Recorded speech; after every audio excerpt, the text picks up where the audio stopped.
कर्ज लेकर घी पीने की कहावत इस समय पाकिस्तान पर सबसे फिट बैठ रही है। गूगल पर अगर आप भिखारी टाइप करें तो पाकिस्तान के वजीर आजम उनकी तस्वीर हाथ में कटोरा लिए सामने आ जाती है। यह वही पाकिस्तान है जो भारत में आतंकी भेजता है। यह वही पाकिस्तान है जो भारत से युद्ध की धमकी भी देता है। रस्सी जल गई लेकिन बल नहीं गया। नमस्ते, आपका सबसे पसंदीदा डिबेट शो देश का सवाल लेकर हाजिर हूं। मैं हूं मनीष अवस्थी। पाकिस्तान दाने दाने और पाई पाई को मोहताज है। कोरोना ने पाकिस्तान की कंगाली और बढ़ा दी है, लेकिन अब पाकिस्तान के पूर्व क्रिकेटर कटोरा लेकर निकल आए हैं। पहले इमरान खान खुद को भिखारी नंबर 1 बताने से नहीं चूकते थे, अब मियादाद भी उन्हीं की बोली बोल रहे हैं। आप देखिए हमारी ये रिपोर्ट। इसको देखें कि मैं मानता हूँ हमारे लोगों ने पैसा जो है बहुत खाया, सब कुछ किया, अब छोड़ दें।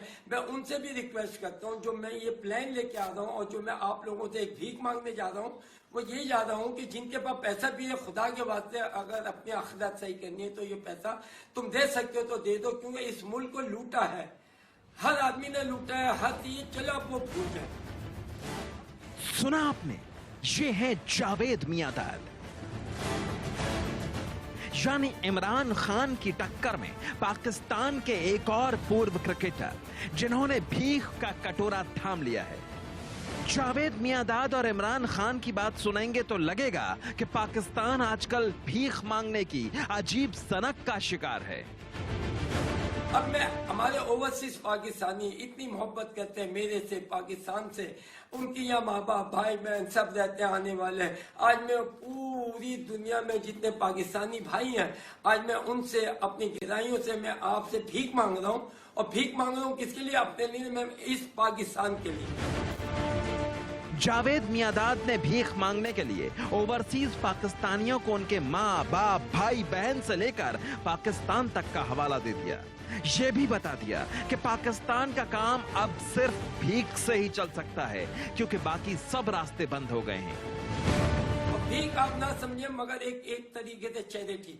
मैं एक अकाउंट जो है वो खुलाऊंगा नेशनल बैंक ऑफ पाकिस्तान में। वो अकाउंट खुलेगा और वो इंटरनेशनल अकाउंट होगा। और मैं आपको यानी कि हल्फिया ये बात करना चाह रहा हूँ कि इस अकाउंट में से ये मेरे नाम पे होगा, मैं किसी को हाथ लगाने नहीं दूंगा। और ये पैसा जो मेरा जो मेन मकसद है वो ये है।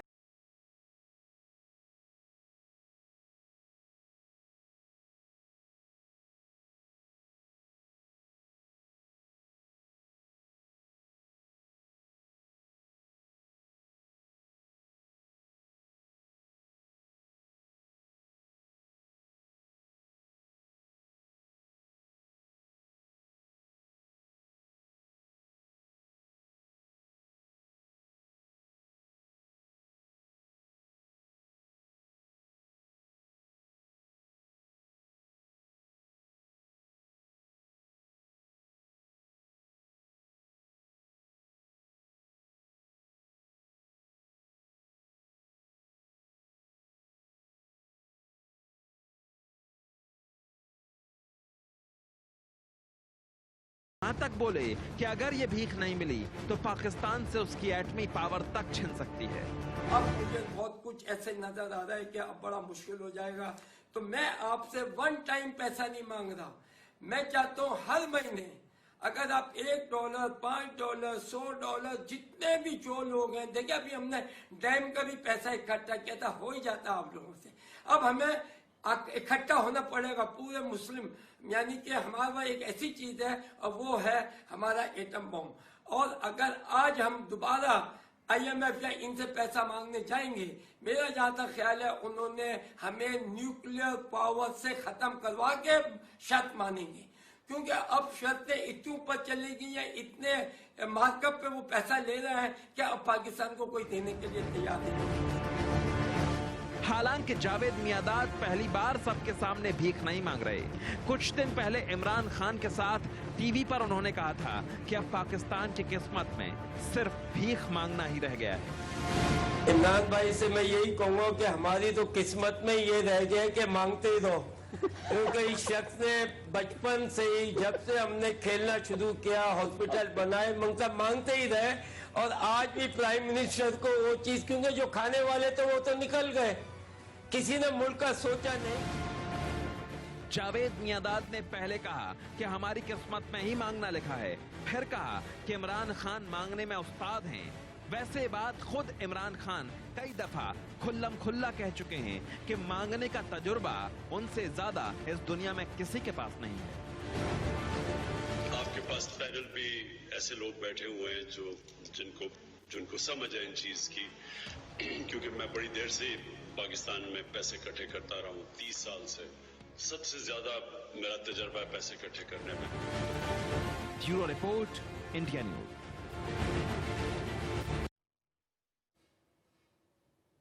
तो आपने हमारी ये रिपोर्ट देखी। रिपोर्ट में साफ है कि इस समय पाकिस्तान मुल्क के वजीर आजम एक क्रिकेटर हैं और इस समय एक दूसरा क्रिकेटर वजीर आजम को बता रहा है कि अगर आप पैसा नहीं जुटा सकते तो मुझे वो सारे तरीके आते हैं, मेरे पास आइडिया है कि आखिर पाकिस्तान के लिए पैसे कैसे जमा किए जाएं।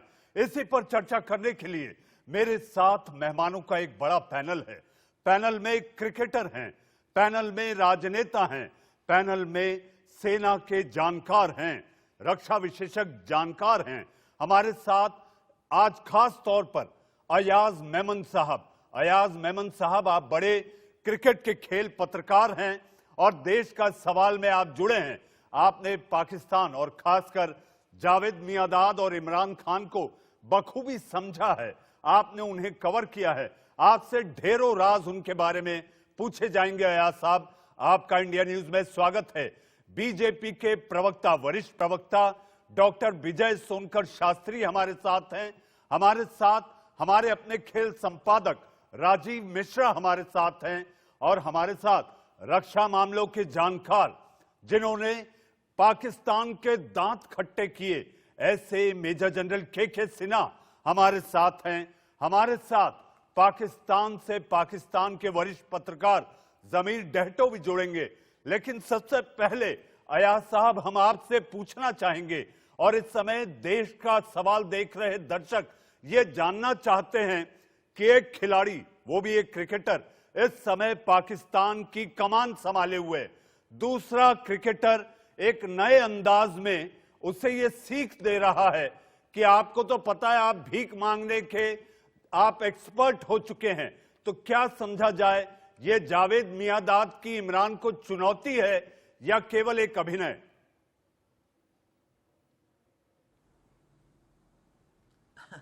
देखिए मनीष, मुझे क्या उनकी आपस की राजनीति है, क्या उनके क्या किस वजह से इस तरह के बयान आए, मैं इस पे पूरी तरह से ये नहीं कह सकता हूँ। हाँ, जब क्रिकेट खेलते थे फील्ड पे तब ये जरूर था कि कैप्टनसी इमरान और जावेद के बीच में सी सौ होती थी, जैसा इंडिया में होती थी कपिल देव और गावस्कर के बीच। तो उस जमाने जावेद मियांदाद और इमरान खान दो कैप्टन थे जिनके पास कैप्टनसी जाती थी। क्या इसी वजह से ये अभी क्या अपने आप को प्रोजेक्ट कर रहे हैं Javed Miandad as a rival for Imran Khan, या सामने खुद खड़े होने की कोशिश कर रहे हैं, ये मुझे पता नहीं है।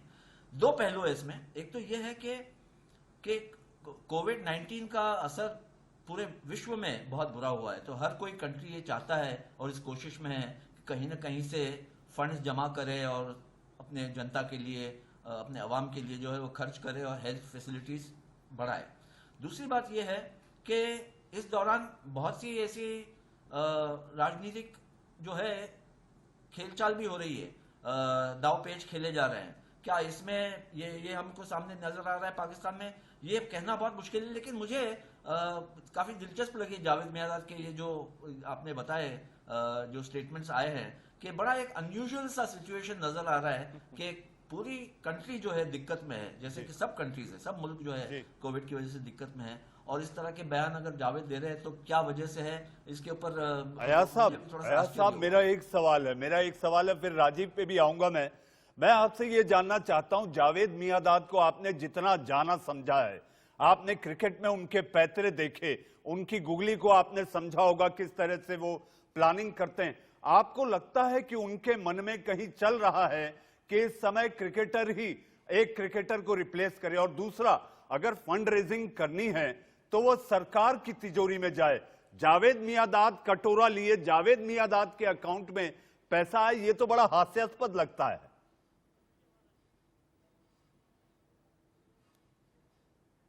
देखिए, मुझे अगर उनके पास कोई राजनीति में आने की ख्वाहिश है, इच्छा है, मुझे पता नहीं, अभी तक तो कहीं अनाउंसमेंट नहीं आया है, लेकिन कुछ स्टेटमेंट्स ऐसे आ रहे हैं तो ऐसा लगता है कि शायद थोड़ा उनका भी इंटरेस्ट है, वो अलग बात है। जहां तक फंड रेजिंग का सवाल है मनीष, मुझे लगता है कि बहुत से एजेंसी से जो पैसा जमा करते हैं, एक तो गवर्नमेंट जमा करती है, आप इंडिया में देख ले, एक पीएम केयर्स फंड है, चीफ मिनिस्टर्स फंड है, हर स्टेट के जो है चीफ मिनिस्टर्स उनके अपने अपने फंड है, फिर जो है एनजीओज है, क्राई इंडिया है, ये है वगैरह वगैरह। तो ये नहीं आप कह सकते हैं कि सिर्फ गवर्नमेंट ही फंड रेज करती है, बहुत से ऐसे लोग हैं जो दुनिया विश्व भर में फंड रेज करते हैं। अब उसका इस्तेमाल किस तरह से होता है वो उसके ऊपर आप गहराई से देख सकते हैं या उसकी पे स्क्रूटिनी कर सकते हैं। जी जी, हमारे साथ इस समय आपके टीवी स्क्रीन पर आप देख सकते हैं पाकिस्तान के वरिष्ठ पत्रकार जमीर डहटो भी जुड़ चुके हैं, लेकिन इससे पहले जमीर की मैं आपके पास आऊं, मेरे साथ मेरे खेल संपादक राजीव मिश्रा। राजीव, आप देखिए, एक तरफ से जो तंज कसी है जावेद मियांदाद ने इमरान पर, ये तो भीख मांगते रहे, इनकी किस्मत में ही भीख है, ये अपने आप में एक बहुत बड़ा निशाना, एक बहुत बड़े हथियार के रूप में देखा जाना चाहिए, जो कि इमरान खान पर सीधे अटैक कर रहे हैं। और बाद में कहते कहते राजीव वो ये भी कह देते हैं कि हमें डर है, अगर पैसा नहीं जुड़ा, हमने कर्ज वापस नहीं किया तो एटमी हथियार भी चला जाएगा।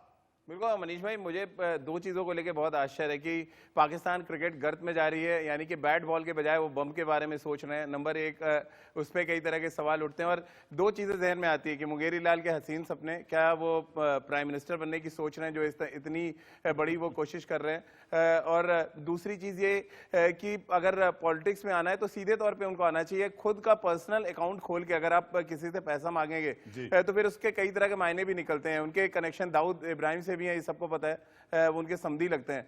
तो अगर आप पर्सनल अकाउंट में पैसा मंगा रहे हैं तो कौन मानेगा कि आप इस पैसे से गवर्नमेंट की मदद करने जा रहे हो? इमरान खान से क्योंकि आपका रिफ्ट रहा है हमेशा, तो ये भी हर किसी के जहन में होगा, पाकिस्तान में भी ये होगा जहन में और हिंदुस्तान में भी, कि अगर आप पर्सनल अकाउंट में पैसा मंगा रहे हैं तो क्या आप प्रधानमंत्री को सीधे वो मदद करने के लिए देंगे? ये कई तरह के सवाल हैं। और जावेद मियांदाद की जो शख्सियत रही है, अयाज सर बहुत अच्छी तरह से उन्होंने क्रिकेट कवर किया है, और लेटेस्ट स्टेज में हम सब ने देखा है कि किस तरह से वो अपनी क्रिकेट को लेके आगे गए हैं। तो उनकी शख्सियत कुछ इसी तरह की रही है, बहुत ही सस्पेक्ट एक तरह से हम कह सकते हैं कि उनकी शख्सियत के बारे में बहुत कुछ आप बहुत जल्दी आप भाप नहीं सकते हैं। तो अब ये आपने बिल्कुल ठीक कहा है कि कटोरा लेके निकले, लेकिन ये कटोरा किस गोदाम में जाएगा, किस खजाने में जाएगा, ये किसी को पता नहीं। जी राजीव, हम सीधा चलते हैं पाकिस्तान। डॉक्टर शास्त्री, मैं आपके पास आऊंगा, के सिन्हा, जनरल के सिन्हा साहब आपके पास आऊंगा। मैं इस वक्त जमीर डहटो हमारे साथ हैं। जमीर, अगर आपने हमारे अयाज साहब और राजीव को सुना होगा, जमीर ये क्या हो गया है आपके मुल्क में?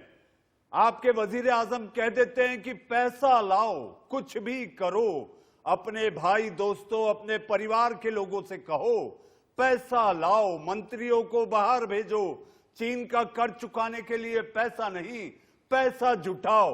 इतने बुरे हाल हैं, लेकिन भारत से युद्ध करने को तैयार हैं।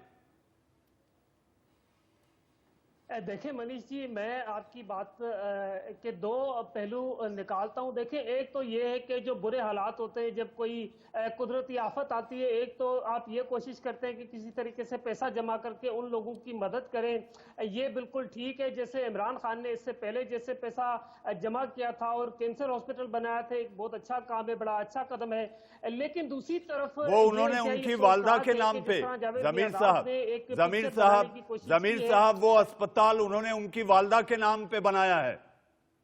उन्होंने जो मुल्क के हवाले से बात की है वो भी इंतहाई अफसोसनाक है। मुल्क जो है वो किसी भी सूरत चंदा लेकर या इस तरह के मामलात से नहीं चलाए जा सकते, और पाकिस्तान जैसा मुल्क जो कि एटमी ताकत है उसके हवाले से अब जावेद मियादाद के जो अल्फाज है ये इंतहाई अफसोसनाक आपका है। सारा मेरी पैसा नज़दीक एटमी तो ताकत मुझे इकट्ठा करने में ही चला गया जमीर साहब। जावेद मियादाद ने ये कहा कि जी हम चंदा लेके तो मुल्क का कर्जा उतारेंगे। अब मुल्क अगर इसी तरह से चलना हो तो फिर उसके बारे में बंदा सिर्फ अफसोस ही कर सकता है, कुछ नहीं। जावेद मियादाद एक बहुत अच्छे खिलाड़ी थे, बड़े अजीम खिलाड़ी थे, लेकिन उनकी इस जो मौजूदा उनकी जो वीडियो लीक हुई है, इस वीडियो से तो मेरी नजर में उनका सारा जो कैरेक्टर है वो बिल्कुल सिफर हो गया है। किसी सूरत भी मुल्क जो है चंदे और कर्जे से नहीं चलाया जा सकता। जमीर साहब, आप लोगों की जमीर मदद साहब, करने के लिए चंदा मांग जमीर सकते हैं। साहब, आपके वजीर आजम ने जब वजीर आजम पद की कसम खाई थी, आपको याद है उन्होंने क्या कहा था? कर्जा आज का नहीं है, कर्जा उस समय से आ रहा है। उन्होंने कसम खाई थी कि मैं इस मुल्क को कर्ज से बाहर निकालूंगा। उसके बाद क्या हुआ मैं आपको बताता हूं। उसके बाद हुआ उन्होंने अपनी कारों को नीलाम किया, उनके 4 चॉपर थे वो नीलाम किए। हद तो तब हो गई जमीर साहब जब 8 भैंसें जो थी 8 भैंसे तक नीलाम करने के लिए निकाल दिए। ये क्या हालात है जमीर साहब? देखिए मैं यही कह रहा हूं कि ये अफसोसनाक सूरत हाल तो यही है कि हमारे वजीर आजम और उनकी जो पार्टी थी उनकी जानिब से जो पहले स्टेप्स लिए गए थे उसको मैं आम जबान में कहूं या बल्कि ये शायद ज्यादा सख्त हो जाएंगे कि वो सस्ती शोहरत लेने वाले जो स्टेप्स होते हैं कि जी भैंसे नीलाम कर दो, ये कर दो, वो कर दो, इस तरह से किसी भी सूरत मुल्क नहीं चलाया जा सकता है। जो सूरत हाल इस वक्त पाकिस्तान की है, यकीनी तौर पर कौमों पे क्राइसिस भी आते हैं, मुश्किल वक्त भी आते हैं, लेकिन कौमें जमीर साहब मुल्क तो चलाया जा सकता है। भारत के खिलाफ जहर उगलना बंद कीजिए, भारत के खिलाफ आप अपनी जहरीली सोच को बदलिए, मुल्क तो चल जाएगा। आपका सारा पैसा आप एटमी हथियार इकट्ठा करने में लगा रहे हैं। हमारे साथ मेजर जनरल सिन्हा है। जनरल साहब अगर आपने जमीर को सुना होगा, आपको लगता है जनरल साहब की ये मुल्क जो भारत को आंखें दिखाता है, आतंकी भेजते रहता है और ये डर जावेद मियादाद को सता रहा है कि अगर पैसे इकट्ठा नहीं हुए तो हमारे एटमी मुल्क का जो हमारा सेहरा है वो भी चला जाएगा? देखिए मनीष जी, जो आपने बात बताई और जमीर साहब डट्टो साहब हैं और वो सुन रहे हैं, एक मुल्क जिसकी 225 बिलियन डॉलर और आपके चैनल में दिखाया गया 31 ट्रिलियन डॉलर की केवल डेट ट्रैप है, जो 75% जीडीपी जिसका केवल डेट को उसके सूद को देने में चला जाता है, वो देश आज ये कह रहा है कि देखिए हमें कुछ पैसे दे दो और हम अपना देश को चलाएंगे, आईएमएफ का लोन भर देंगे। आईएमएफ का जो लोन आया है मनीष जी, वो 3 सालों के लिए 6 बिलियन डॉलर था। इन्होंने सऊदी अरेबिया से भी लिया, यूएई से भी लिया, कतर से भी लिया, कुछ पैसे इकट्ठे किए कुछ चंद दिनों। ये देखिए कोरोना की बहाना जो मार रहे हैं, ये कोरोना की कोई ऐसी बात नहीं है, ये ऐसे डेट ट्रैप में पड़े हैं because of CPEC. 62 billion dollar का जो सीपैक है, अगले साल से इनको 6 बिलियन डॉलर चाइना को रिटर्न करना है और चाइना ने इनको बताया है कि इनके देश को गिरवी रख देगा। तो ये तो ऑलरेडी इन गिरवी रख चुके हैं। देखिए आईएमएफ ने जब लोन दिया था, उन्होंने कहा था कि आप कुछ मेजर्स लें, तो इन्होंने रोटी और नान की प्राइस बढ़ा के 24 और 36 पाकिस्तानी रुपए कर दिए। लोगों ने चिल्लाया। आज के दिन में ये जो बता रहे हैं जो जावेद मियादाद साहब, ये जो कह रहे हैं कि आप हमें दे दो, ये बताएं इनके आने के बाद, इमरान खान साहब आने के बाद और जमीर डट्टो साहब आप मुझे बताएं, उसके बाद पाकिस्तान आर्मी की, केवल पाकिस्तान आर्मी की जो इन्वेस्टमेंट है डिफरेंट सेक्टर्स के अंदर में, जिसमें इलेक्ट्रिसिटी है, खान है, गोल्ड माइन है, रोड कम्युनिकेशन है, लॉजिस्टिक्स। जी जनरल साहब मैं आऊंगा आपके पास आऊंगा जनरल साहब। जहां तक चीन के कॉरिडोर की बात की जाए तो आप भी इस बात को मानेंगे, अगर पाकिस्तान के हिस्से कुछ आया है तो चंद कुछ टुकड़े यानी कि फंड और दूसरा मजदूरी, उसके अलावा चीन ने इनको कुछ नहीं दिया। और अब चीन के पास जब इनके मंत्री गए कोरोना काल में और उन्होंने कहा कि हमें मदद कीजिए, तो चीन ने कह दिया पहले पहली पैसे जो आपने लिए हैं वो तो फेर दो, नए की क्या मांग कर रहे हो? डॉक्टर शास्त्री, इस समय जो पाकिस्तान के हालात हैं, सारी दुनिया ये जान चुकी है, वहां के वजीर आजम यानी कि प्रधानमंत्री इमरान खान भी कह चुके हैं कि देश में पैसा नहीं है, देश में पैसा नहीं है, लेकिन पड़ोसी सबसे ताकतवर मुल्क भारत से दो दो हाथ करने के लिए युद्ध करने, जंग करने की तैयारी है। देखिए मनीष जी, मुझे पूरा विश्वास है कि ये पाकिस्तान के संदर्भ में ये एक बड़ा मजाक, और ये मजाक है कि वो भारत का सामना करने के लिए तैयार है। भारत का सामना अगर करने के लिए कभी पाकिस्तान आएगा तो कुछ घंटे का खेल होगा और इससे ज्यादा नहीं कह सकता हूं। लेकिन जहां तक एक संवेदना जरूर है कि कभी पाकिस्तान। डॉक्टर शास्त्री एक सेकंड, डॉक्टर शास्त्री एक सेकंड रुके आप। जमीर डैटो, डॉक्टर विजय सोनकर शास्त्री इस देश में जो सरकार है उस पार्टी के प्रवक्ता हैं, वरिष्ठ प्रवक्ता हैं। आपने कान खोलकर सुन लिया ना, कुछ दिन नहीं, अगर भारत से आप दो दो हाथ करेंगे तो कुछ घंटों का खेल है। डॉक्टर शास्त्री अपनी बात पूरी करें। देखिए, पाकिस्तान में सारे मियादात की तरह नहीं है जो चंदे और उस पर ये सोचते हैं कि मुल्क चलेगा। पाकिस्तान में बहुत एक अजीम मुल्क है, एक अजीम फौज है पाकिस्तान के पास। जंग के मामले में पाकिस्तान की सूरत हाल इससे यकीनी तौर पर मुख्तलिफ होगी। अलबत्ता ये जो करप्शन और दीगर डॉक्टर शास्त्री, चंदे और हमारे मामलात पे जिन लोगों ने जमीर डैटो, जमीर साहब हमारे प्रवक्ता को तो सुन लीजिए आप। जमीर साहब हमारे प्रवक्ता को सुन लीजिए। डॉक्टर शास्त्री आप अपनी बात पूरी करें, फिर मैं मोहसिन खान साहब के पास चलूं। मनीष जी, मैं कह रहा था कि पाकिस्तान इतना दुस्साहस नहीं कर सकता है कि भारत के सामने खड़ा होने की भी उसकी हैसियत हो। अगर ऐसा करेगा तो कुछ घंटे से ज्यादा का ये युद्ध नहीं होगा। बहुत बदला हुआ ये हिंदुस्तान है, इसके यहाँ पर सब कुछ बदल चुका है। जी डॉक्टर शास्त्री, ये बदला हुआ हिंदुस्तान है, ये नया भारत है, माफ नहीं करता, साफ कर देता है। हमारे साथ पूर्व कप्तान पाकिस्तान के मोहसिन खान साहब भी जुड़े हुए हैं। मोहसिन साहब, आपका इंडिया न्यूज में स्वागत है। मोहसिन साहब, आखिर जावेद मियादाद को क्या हुआ है? ये पैसा इकट्ठा करना, वो भी खुद के नाम पे इकट्ठा करना, इमरान खान को खरी खोटी सुना देना, लाइव इन प्रोग्राम जो कि टीवी डिबेट चल रहे हैं उसमें बता देना कि अरे इमरान तो भीख मांगने के एक्सपर्ट हैं। आखिर ये कहां जा रहा है आपका मुल्क? जी बहुत बहुत शुक्रिया, आपने मुझे लिया। पहले बताइए, आपके पास टाइम है मेरे लिए बात करने के लिए? मोहसिन साहब आप अपनी बात रखें। कौन रोक रहा है आपको? पूछा जा रहा है आपसे। मैं ये बोल रहा हूँ, आप खामोश रहें, बीच में जो साहब दूसरे बोल रहे हैं। नहीं, आप अपनी बात रखें मोहसिन साहब। पहली बात तो मुझे समझ में ये नहीं आ रही है, एक जगह आप जावेद मियादाद की स्टेटमेंट का जिक्र कर रहे हैं, एक जगह आप जंग की बात कर रहे हैं, एक जगह आप इकोनॉमी की बात कर रहे हैं।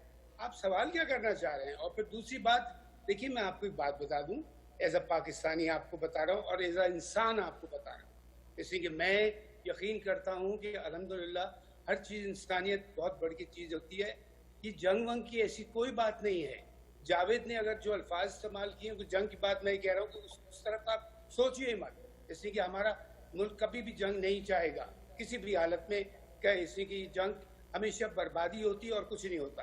दूसरी बात, जावेद मियादाद का जो स्टेटमेंट है उसको यहाँ कोई सीरियसली ले ही नहीं रहा, इसलिए कि उसमें कोई बात ही नहीं होता। दूसरी बात मैं कहूँगा, जावेद मेरे भाइयों की तरह है, हमारा बड़ा नाम है हमारी क्रिकेट का, लेकिन उसने जो बात कही है उसमें वर्ड्स का, अल्फाजों का जो चुनाव है वो बिल्कुल मुनासिब नहीं है। इमरान खान वो शख्स है जिसने प्राइम मिनिस्टर बनने से पहले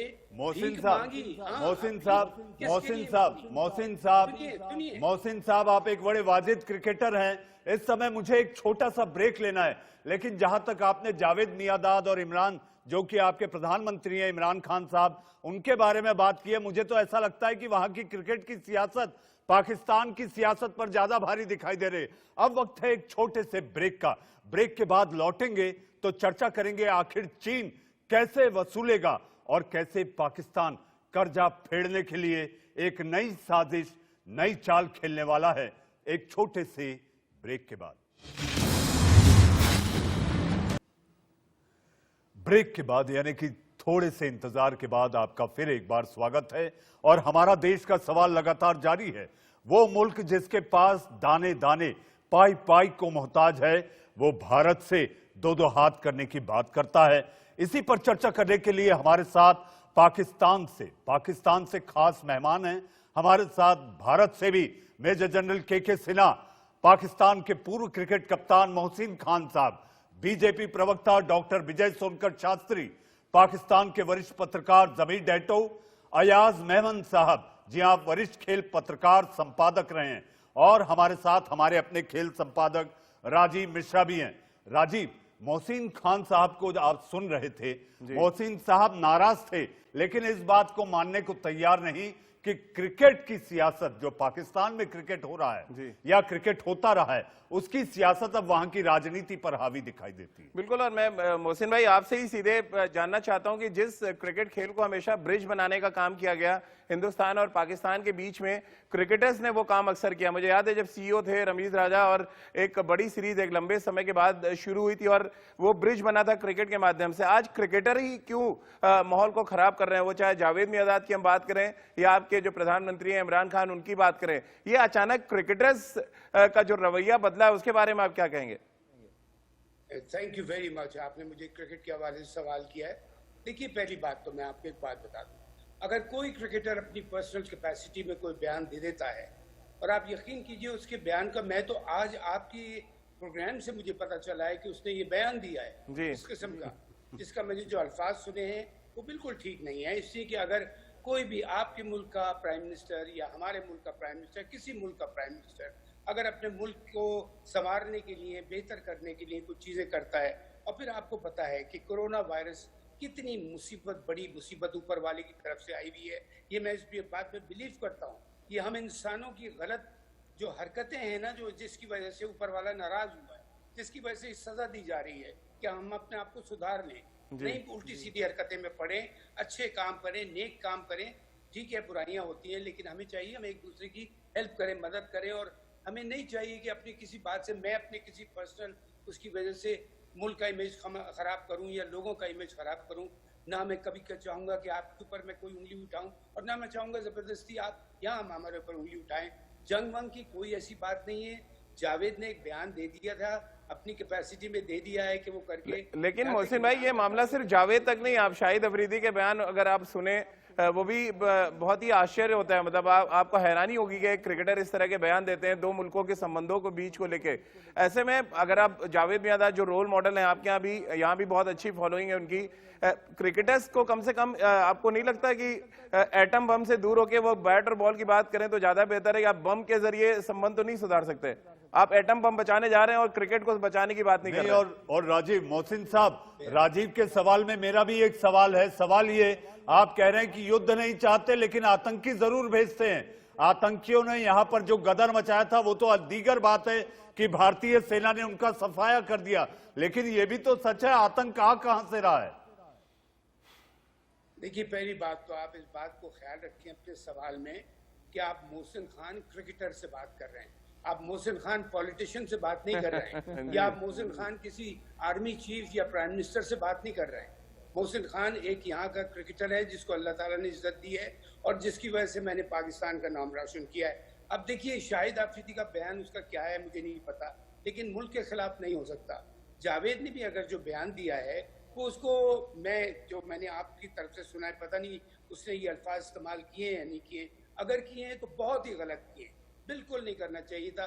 और जहां तक बम बनाने का, जंग वंग समाज, यहाँ लोग जान जाने के लिए फिर रहे हैं, लोग घर से नहीं निकल पा रहे हैं, भाई से नहीं मिल पा रहा, बाप औलाद से नहीं मिल पा रही है, मुसीबत में लोग। साहब, जवाब आपसे एक सवाल करूं यदि इजाजत देंगे? मोहसिन खान साहब, आप मेजर जनरल के सिन्हा है, मेजर जनरल के सिन्हा आपसे सवाल पूछ रहे हैं। मोहसिन साहब जी, major general K Sinha ji, thank you very much, please फरमाइए। मोहसिन खान साहब, आपके बातों से ऐसा लगा कि शायद आप बहुत ईमानदारी से अपनी बातों को रख रहे हैं, तो मैं उसी ईमानदारी से आपसे क्वेश्चन करना चाहता हूँ। देखिए, आप कहते हैं जंग शंग रहने दीजिए, ये जो टेररिज्म है ये ऐसा कुछ नहीं है, हम कोरोना से, हम तो यही कह रहे थे भाई मेरे, हम लोग कोरोना से कर रहे हैं। जनरल सिन्हा, इस वक्त आ रही एक बड़ी खबर, ब्रेकिंग न्यूज सेंटर आपको लिए चलते हैं बड़ी खबर के लिए हमारे सहयोगी रोहित सावल के पास। रोहित। प्रधानमंत्री की जो मुख्यमंत्रियों के साथ वीसी वीडियो कॉन्फ्रेंसिंग के जरिए जो मीटिंग है लगातार जारी है, अब भी जारी है। और जो सूत्रों के हवाले से बड़ी खबर मिल रही है वो ये है कि दिल्ली के मुख्यमंत्री अरविंद केजरीवाल ने ये वकालत की है कि जो कंटेनमेंट जोन है उसके अलावा बाकी तमाम जो एक्टिविटीज हैं वो खोल देनी चाहिए। ये इस चीज की वकालत अरविंद केजरीवाल ने की है। हालांकि इससे पहले करीब 6-7 राज्यों के मुख्यमंत्री लॉकडाउन बढ़ाने की बात कर चुके हैं, लेकिन अरविंद केजरीवाल का कहना है कि कंटेनमेंट जोन को छोड़कर बाकी इलाकों में जो इकोनॉमिक एक्टिविटीज हैं उनको शुरू कर देना चाहिए। और उन्होंने ये भी कहा कि जो बाकी एहतियातन जो कदम उठाने की बात है उस एहतियात को बरता जाए, लेकिन इस चीज की उन्होंने खुलकर वकालत की है। सूत्रों के हवाले से इस वक्त की ये बड़ी खबर है। जी राजीव, रोहित, इस जानकारी के लिए बहुत बहुत आपका धन्यवाद। जी हाँ, रोहित सावल बता रहे थे कि आखिर अरविंद केजरीवाल दिल्ली के मुख्यमंत्री ने वकालत की है कंटेनमेंट जोन छोड़कर दिल्ली में बाकी इलाकों को खोल दिया जाए। आइए हम वापस लौटते हैं अपनी बहस की ओर। मेजर जनरल सिन्हा, आप अपना सवाल पूरा करें। मोहसिन साहब से तो मैं अयाज साहब, जमीर डैटो और डॉक्टर शास्त्री को लाऊं। जी हाँ, मोहसिन साहब, आपसे मैं मुताबिक था और मैं आपसे एक सवाल करना चाहता हूँ। देखिए, आप तो इमरान खान का इतना पक्ष रख रहे हैं, इमरान खान के पीछे शायद खड़े, आप कहते हैं कि बहुत सच्चा आदमी है। एक सच्चा आदमी यूनाइटेड नेशन के पटल पे जाके ये कहता है और सभी देखिए इंटरनेशनल पटलों में जाके कहता है कि हम एटम बम है, हम एटम बम चला देंगे। हम किसी ने भी बात नहीं की देश के, आप भारत की तरफ से किसी ने भी, कोई मिलिट्री लीडर हो, चाहे वो पॉलिटिकल लीडर हो, कोई जर्नलिस्ट हो, किसी ने नहीं बात की। वो हर एक फ्रंट में जाकर के, आज से आप 6 महीने की पहले की देखें, वो कहते हैं कि हमारे पास एटम बम है और ये एटम बम चलेगा और तबाही होगी, पूरे विश्व में तबाही होगी। फिर आप उसका किस तरह से बचाव कर रहे हैं? और यदि मियादास फिर से ये कह रहे हैं कि भाई एटम बम होगा, एटम बम हमें छीन लिया जाएगा, एटम बम तो छीना ही जाएगा आपसे, आप कैसे इसको डिफेंड करेंगे? मोहसिन साहब आपका जवाब। जावेद मियादाद की स्टेटमेंट पे तो मैं कोई जवाब नहीं दूंगा, इससे कि उसकी कोई वैल्यू नहीं है। नंबर 2, जो आपने इमरान खान की बात की, मैं इमरान खान को बिल्कुल डिफेंड नहीं करूंगा। अगर सही बात, सिर्फ एक उसने ये बात कही थी कि खुदा न खास्ता अगर हम 2 मुल्कों में, तो जो मुल्क है इंडिया बहुत बड़ा आबादी के हिसाब से भी, एरिया के हिसाब से भी, उनके बयान को देख लीजिए यूनाइटेड नेशन के ऊपर। देखिए, आप उसको गलत बयानी ना करें। मोहसिन खान साहब, सॉरी आपको टोक रहा हूं, या तो आपने उनको सुना नहीं, आप उनको सुने, वो क्या कह रहे हैं, पूरे विश्व को खतरे में डाल रहे थे।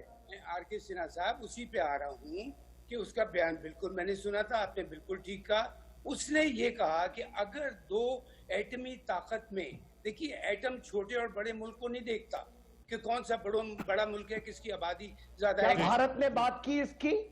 क्या भारत, हमारा तो सेल्फ मॉनिटरियन है। जल साहब, मोहसिन साहब इस समय दुविधा में हैं क्योंकि उनको अपने सीनियर क्रिकेटर्स के बारे में बोलना है।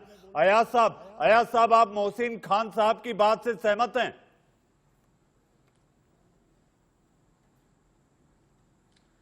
देखिए मनीष, मुझे लग रहा है कि यहाँ पर हमारा जो बहस है, एक तो मुझे समझ में नहीं आ रहा है पाकिस्तान में हमें इतना इंटरेस्ट क्या है।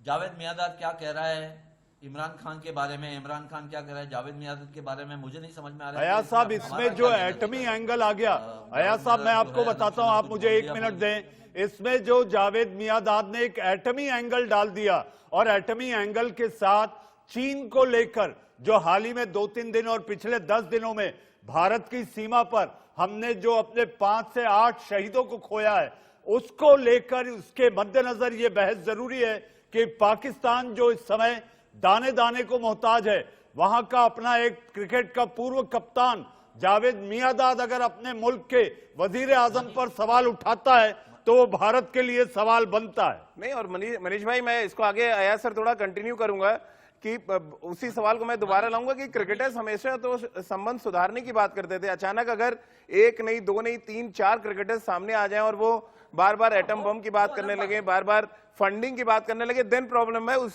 हमारी जो चर्चा का सब्जेक्ट है वो यही है कि खिलाड़ी क्यों आ रहे हैं बार बार। राजीव नहीं राजीव, मैं इससे सहमत हूं कि क्रिकेटर्स जो है उनको आपसी रिश्ता बेहतर करने में लगना चाहिए जी। लेकिन जावेद मियांदाद की लोकल स्टैंडर्ड क्या उनकी पोजीशन है, क्या कोई गवर्नमेंट के तो फंक्शनरी है नहीं, कोई मिनिस्टर है नहीं, अगर वो कुछ कहते हैं इसका मतलब मुझे नहीं लगता है कितना सीरियसली लेना चाहिए, मुझे समझ में नहीं आ रहा है। अगर इंडिया में कोई एक स्पोर्ट्समैन खड़ा होकर अयाज साहब मैं आपको बताना चाहता हूं, जावेद मियांदाद ने ये वक्तव्य, ये बयान तब दिया जब पाकिस्तान के वजीर आजम लाइव इन टीवी डिबेट में थे, तब उन्होंने ये बात कही, इसलिए ये बड़ा मुद्दा बन गया और कोई बात नहीं है। वो क्रिकेट के पूर्व कप्तान रहे हैं। भारत पाकिस्तान में क्रिकेट धर्म की तरह माना जाता है। मनीष वो आपस में उनका जो भी होगा, उनका पॉलिटिक्स, वो मुझे उससे कोई इंटरेस्ट नहीं है। जावेद मियांदाद को क्या करना है इमरान खान के साथ और इमरान खान को जावेद मियांदाद के साथ जी अयाज साहब, वो उनका आपसी मामला है। जी अयाज साहब, जमीर डेटो आपके पास पैसा नहीं, आपके पास आप कर्ज लोगों के फेड़ नहीं पा रहे, लेकिन हमारी जमीन पर आप चीन को बेचने के लिए तैयार हो रहे हैं। ये कहां का न्याय? रमजान का महीना चल रहा है, इसमें पाक सोच के साथ एक तो हमको हमारी जमीन लौटा दें, उस पे आप वो चीन को देने के लिए क्योंकि कर्ज नहीं फेड़ पा रहे, ये कौन सी सियासत खेल रहे हैं आप? देखिए, पाकिस्तान के ऊपर कर्जा है, मैंने पहले ही कहा है कि मुश्किल वक्त कौमों पर आते रहते हैं और मुसलमान जो है वो कभी मुश्किल में घबराया नहीं करता। दूसरी बात है जो सियासत की या उन हवालों से जिनसे आप बात करें, देखिए पाकिस्तान की जानिब से कभी भी इंतहा पसंदी की सपोर्ट नहीं की जाती और पाकिस्तान जो है वो जंग का हामी नहीं है। रही बात है चीन और हिंदुस्तान के दरमियान, वहां पर ऑलरेडी पहले से ही मसाइल मौजूद हैं। पाकिस्तान हिंदुस्तान की जमीन चीन को देने की कभी वो बात नहीं कर रहा। पाकिस्तान में जो सीपेक का इस वक्त प्रोजेक्ट चल रहा है, इसमें पाकिस्तान का एक खास जो पोर्ट है, गवादर पोर्ट। लेकिन जमीर साहब, आप ये तो मानते हैं, आप ये तो मानते हैं कि पीओके भारत का है और भारत उसे लेकर मानेगा। आप उस पर भी अगर आप चीन के साथ खड़े होकर चंद पैसों के लिए आप केवल मजदूरी तो पा रहे हैं, वहां मिल क्या रहा है आपको? चीन आपको क्या दे रहा है? आप उसका कर्ज नहीं फेड़ पा रहे। आपकी स्थिति यह है कि आपके प्रधानमंत्री कार्यालय में प्रिंटर के लिए स्याही नहीं, आपकी स्थिति यह है कि आपके प्रधानमंत्री कार्यालय की बिजली चली जाती है, उसका आपको रकम देने के लिए पैसा नहीं। आखिर क्या हालात हैं ये तो समझिए आप, और उस पर आप भारत को आंखें तरेरते हैं। नहीं, मैं रिपीट कर रहा हूं कि मैंने कहा कि कौमों पर मुश्किल वक्त आते हैं और मुसलमान मुश्किल में घबराते नहीं हैं। देखिए, ये मुश्किल वक्त है तो हम इससे इंशाअल्लाह ताला निकल जाएंगे। दूसरी बात ये है कि जो पाकिस्तान में सीपेक है, यकीनी तौर पे ये एक इकोनॉमिक दोनों मुल्कों के दरमियान मुआहिदा है जिसमें पाकिस्तान की जो गवादर पोर्ट है उसको चीन जमीर साहब आप रुकिए, हमारे साथ डॉक्टर शास्त्री है। डॉक्टर शास्त्री पैनल में बैठे हमारे कुछ पैनलिस्ट इस बात को मानने को तैयार नहीं कि जावेद मियांदाद जो हैं उन्होंने एटमी नाम लेकर उन्होंने एक बार फिर सियासत को गर्म किया है, भले ही वो पाकिस्तान की सियासत हो। लेकिन आप क्या मानते हैं, पाकिस्तान जावेद मियांदाद के जरिए ये फिर से जताना चाह रहा है, जैसा कि अंतर्राष्ट्रीय मंच पर मेजर जनरल सिन्हा ने कहा कि वजीर आजम इमरान खान ने कहा है एटमी हथियार है, तो भारत के लिए ये क्या माना जाए? क्योंकि 2 दिन पहले डॉक्टर शास्त्री 2 दिन पहले आसमानी गश्त होती है, F-16 JF-17 घूमते हैं। देखिए, ये तो बौखलाहट है पाकिस्तान का, और पाकिस्तान में राजनीति के अलावा कुछ नहीं होती है। पाकिस्तान और भारत एक ही साथ आजाद हुआ। पाकिस्तान कहाँ है और भारत कहाँ पहुंच गया है, ये इस समय डिबेट में बैठे मैं दोनों क्रिकेटरों से कहना चाहता हूं, और खासतौर से अभी जिस प्रकार से मोहसिन जी ने कहा कि वो राजनीति नहीं करते, वो तो एक खिलाड़ी है, पर उनके यहाँ जो जमीन है उस जमीन में खिलाड़ी कब राजनीति के बन जाएगा इसका कोई समय नहीं लगता है। और जहां तक इनकी बात है, हो सकता है कि एक अच्छे सज्जन इंसान हो, लेकिन जिस तरह से डॉक्टर शास्त्री हमारे साथ तमाम मेहमान, जी हाँ, अयाज मेमन साहब जो कि अलहदा एक ऐसी बहस में आज शामिल हुए जो अयाज साहब के टेम्परामेंट के अलग है। लेकिन अयाज साहब, मुझे पता है आप राजनीति में भी खासा दखल रखते हैं और राजनीति में भी आप लिखते रहें। आप हमारे साथ जुड़े, आपका बहुत बहुत धन्यवाद। जमीर डैटो, आज मैंने स्क्रीन पर आपको इफ्तारी करते हुए नहीं देखा, तो मुझे लगता है आज आपने इस बहस के लिए इफ्तारी नहीं की है। आप पाकिस्तान से जुड़े, आपका भी बहुत बहुत धन्यवाद। मोहसिन खान साहब, आप खास तौर पर भारत के देश का सवाल में इंडिया न्यूज के आप जुड़े, आपका भी बहुत बहुत धन्यवाद। और आपने बेबाक राय रखी, इसके लिए हम आपकी तारीफ भी करते हैं। लेकिन एक बात आपसे कहना चाहूंगा कि जावेद मियांदाद जो कि आपके बड़े भाई के जैसे हैं, अगर वो वहां पर महत्व नहीं रखते तो आप उन्हें जरूर ये समझाइश दीजिएगा कि ऐसी बयानबाजी से बचें ताकि इमरान खान मुसीबत में ना आए। मेजर जनरल सिन्हा, आपने अपने अंदाज में रक्षा के तमाम बातों पर गौर डाला, आपका बहुत बहुत धन्यवाद। डॉक्टर शास्त्री, आप जुड़े, आपका धन्यवाद। और राजीव, खास तौर पर आपके कार्यक्रम के बाद मेरा कार्यक्रम शुरू होता है, आज आप मेरे कार्यक्रम में रहे, आपका भी बहुत बहुत धन्यवाद। अब वक्त है एक छोटे से ब्रेक का। ब्रेक के बाद दिन भर की खबरों के सिलसिले को लेकर आएंगे मेरे अपने सहयोगी रोहित पुनेठा, जिसमें होंगे कोरोना समाचार, कोरोना अपडेट और देश और दुनिया की तमाम जानकारियां आंख कान खोल के।